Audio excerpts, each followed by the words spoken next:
అవినీతి డిజిటలైజేషన్ పేరుతో గత బీఆర్ఎస్ ప్రభుత్వం వీఆర్ఓ వీఆర్ఏ వ్యవస్థను రద్దు చేసింది. దీనికి ఆల్టర్నేట్ చూపించకపోవడంతో భూపరిపాలన వ్యవస్థ అంతా నిర్వీర్యమైపోయింది. అంతేకాకుండా ప్రభుత్వ భూముల పరిరక్షణ, సంక్షేమ పథకాల దరఖాస్తుల పరిశీలన, వివిధ ధ్రువపత్రాల విచారణకు కూడా ఉద్యోగి లేని పరిస్థితి ఏర్పడింది. అధికార కేంద్రీకరణ జరిగి ప్రతి సమస్య పరిష్కారానికి జిల్లా కేంద్రం హైదరాబాద్కు వెళ్లాల్సిన దుస్థితి వచ్చింది. దీంతో గ్రామీణ రెవెన్యూ వ్యవస్థను పునరుద్ధరిస్తామని కాంగ్రెస్ ఎన్నికల మేనిఫెస్టోలో చెప్పింది.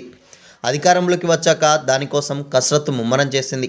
రైతాంగానికి సత్వర సేవలు అందాలంటే గ్రామీణ రెవెన్యూ వ్యవస్థ అనివార్యమని ఇప్పటికే మంత్రి పొంగులేటి శ్రీనివాసరెడ్డి అసెంబ్లీలోనే ప్రకటించారు. ప్రతి గ్రామంలో ఒక రెవెన్యూ ఉద్యోగి ఉండేటట్లు చూస్తామని చెప్పారు. అందుకు అనుగుణంగానే ఆర్ఓఆర్ 2024లోని చాలా అంశాల్లో క్షేత్రస్థాయి పరిశీలన, దర్యాప్తు, విచారణ వంటి పదాలను జోడించారు. అంతేకాకుండా చట్టంలోని సెక్షన్ 13 ప్రకారం గ్రామ రెవెన్యూ రికార్డుల నిర్వహణ చేపట్టనున్నట్లు చెప్పారు. గతంలో ఈ బాధ్యతలను వీఆర్ఓలే నిర్వహించేవారు. దీంతో అదే స్థాయి ఉద్యోగి ఒకరికో రానున్నట్లు స్పష్టమవుతుంది. అయితే గతంలో మాదిరిగా వీఆర్ఓ వ్యవస్థకు భిన్నంగా ఉంటుందా, మరేదైనా పేరుతో ఉంటుందా అన్నది తేలాల్సి ఉంది.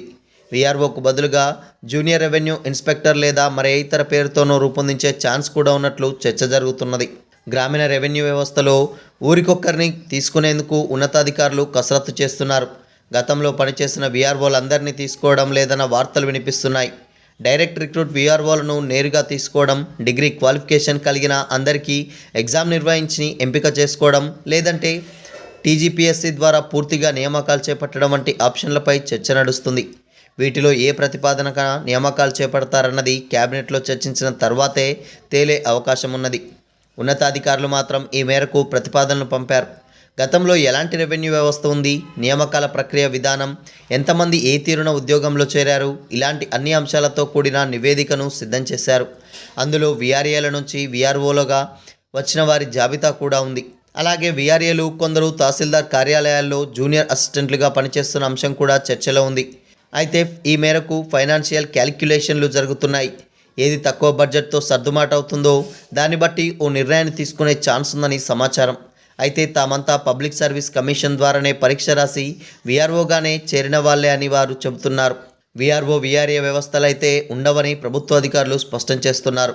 వీఆర్ఓ వ్యవస్థ రద్దయినప్పుడు వాళ్లకు ఏ శాఖలోకి వెళ్తారన్న ఆప్షన్ ఇవ్వకుండానే బలవంతంగా డిప్లాయ్ చేశారు.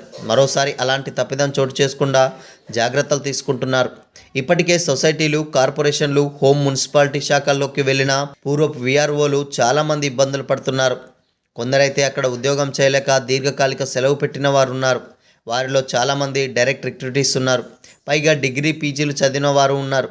వాళ్ళకే ఈ ఆప్షన్లు ఉపయోగపడుతున్నాయని అంచనా. పోస్టు లేకపోయినా వారికి పోస్టింగ్ ఇచ్చారు. ఉదాహరణకు కొన్ని తహసీల్దార్ కార్యాలయాల్లో 4-5 వీఆర్ఏ వ్యవస్థ నుంచి వచ్చి జూనియర్ అసిస్టెంట్లుగా పనిచేస్తున్నారు. వాస్తవానికి మండల స్థాయిలో ఒక్క జూనియర్ అసిస్టెంట్ పోస్టు మాత్రమే ఉంది. ఆ పోస్టులన్నీ అంతకుముందే భర్తీ అయ్యాయి. వీరిని కూడా అదే పేరిట పనిచేయిస్తున్నారు. ఒక్కరు చేయాల్సిన విధులను అందరితో చేయిస్తున్నారు. పైగా ఇది టెంపరీ పోస్టు మాత్రమేనని ఉన్నతాధికారులు చెబుతున్నారు. ప్రతి ఏటా రెన్యువల్ చేసుకోవాల్సి వస్తుందంటున్నారు. ఆర్ఓఆర్ యాక్ట్ 2024 ముసాయిదా ప్రకారం తాత్కాలిక, శాశ్వత భూదార్ భూ కార్డుల జారీ, సాదా బైనామాల క్రమబద్ధీకరణ, దరఖాస్తుల పరిశీలన, వీలునామా, వారసత్వ విషయంలో మ్యుటేషన్లో విచారణ, సెక్షన్ 13 ప్రకారం గ్రామ రెవెన్యూ రికార్డుల నిర్వహణ నిర్ణయించిన రీతిలో హక్కుల రికార్డుల తుది ప్రచురణ వంటివి అమలు చేయాలి. ధరణి పోర్టల్లో తప్పొప్పుల సవరణతో పాటు అసలే నమోదు కాకుండా పార్ట్ బి కింద పేర్కొన్న సుమారు 18 లక్షల ఎకరాల డేటాలను పరిశీలించి ఆ రైతులకు న్యాయం చేయాల్సి ఉంది. ప్రభుత్వం పార్ట్ బి కింద పేర్కొన్న వాటిని ఏబిసిడి వర్గీకరణ చేయాలని నిర్ణయించింది. ఆ భూ సమస్యల స్థాయిని బట్టి ఎవరు పరిష్కరించాలనే దానికి త్వరలోనే గైడ్లైన్స్ రూపొందించనున్నదని విశ్వసనీయంగా తెలిసింది. కోర్టు కేసులు మినహా మిగతా భూములు డేటాను పరిశీలించేందుకు కసరత్తు చేస్తున్నది. ఇలాంటి అనేక అంశాల్లో గ్రామాల్లో రెవెన్యూ సిబ్బంది అనివార్యంగా మారుతుంది. గత ప్రభుత్వం డైరెక్ట్ రిక్రూట్మెంట్ వీఆర్ఓలపైన తీసుకున్న అనాలోచిత చర్యల వల్ల పూర్తి స్థాయిలో నష్టపోయామన్న భావన ఉంది. ప్రస్తుత ప్రభుత్వం గ్రామానికి ఒక రెవెన్యూ ఉద్యోగి అనే విధానంతో ముందుకు వస్తున్న వార్తల నేపథ్యంలో పెద్ద చర్చ నడుస్తుంది.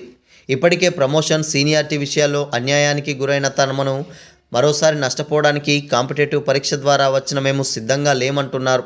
గ్రామీణ రెవెన్యూ వ్యవస్థని ఏ రకంగా తీసుకోబోతున్నారనే దానిలో జాబ్ చాట్ ప్రమోషన్స్ ఎలా ఉంటాయి, మినిస్టరియల్ సర్వీస్లో భాగంగా వస్తున్నామా లేక పూర్వపు మాదిరిగానే వస్తున్నామా, రెవెన్యూలో కింది స్థాయి ఉద్యోగులుగా ఉండబోతున్నామా, తమను కింది స్టాఫ్ అంటారా అనే విషయాలపై ఆందోళనకు గురవుతున్నట్లు డైరెక్ట్ రిక్రూట్ వీఆర్ఓలు గ్రూపుల్లో చర్చించుకుంటున్నారు. ప్రభుత్వం ఏదైనా నిర్ణయం తీసుకునే ముందు కనీసం 1 గంట సమయం తమకు కేటాయించి చర్చించాలని కోరుతున్నారు.